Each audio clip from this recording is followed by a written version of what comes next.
Assalamualaikum warahmatullahi wabarakatuh. Good morning, good afternoon, and good evening wherever you are. May I introduce myself? My name is Widya Bella Itzihar.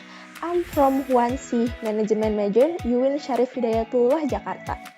My name 112-08081-0000087. Nice to meet you guys. Oke teman-teman semuanya, sekarang izinkan saya untuk menjelaskan apa sih simple past tense itu. Kan kalau dari arti simple itu kayak sederhana, simple, sedangkan past itu masa lalu. Berarti fungsi simple past ini untuk menjelaskan suatu kegiatan yang sudah jelas terjadi di masa lalu. Nah, simple past ini memiliki time signal. Time signal itu seperti ya yang di masa lalu dong, bukan sekarang. Seperti yesterday atau kemarin. Kemudian ada last night, tadi malam, terus ada 5 years ago atau 5 hari yang lalu, terus mungkin bisa this morning, tadi pagi, dan masih banyak lagi. Nah, sekarang langsung saja ke contoh simple past dalam kalimat positif. Di sini ada subjek I, you, we, they, he, she, it. Dan karena dia kalimat positif, maka menggunakan verb to.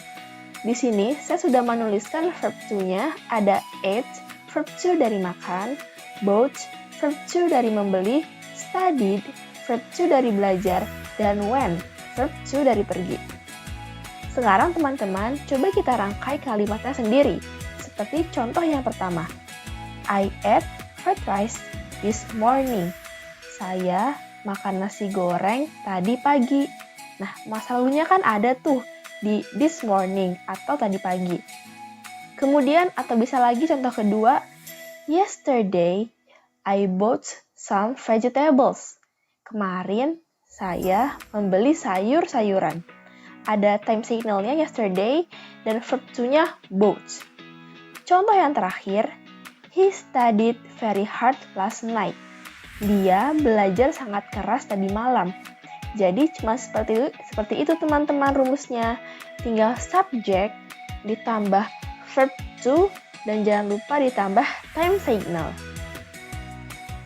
Oke, kita langsung kalimat negatif. Ingat, kalau kalimat negatif atau interrogatif kembali ke verb one. Gak usah buang-buang waktu untuk mencari verb to-nya. Rumusnya subject, karena dia negatif maka ditambah didn't atau did not. Lalu ditambah verb one, jangan lupa time signal-nya. Kita langsung ke contoh. Yang pertama, she didn't sleep last night. Dia tidak tidur tadi malam atau dia begadang tadi malam. Contoh kedua, yesterday I didn't buy. Ingat, jangan bought karena kalimat negatif balik ke verb one. Jadi, yesterday I didn't buy vegetables. Kemarin saya tidak membeli sayur-sayuran.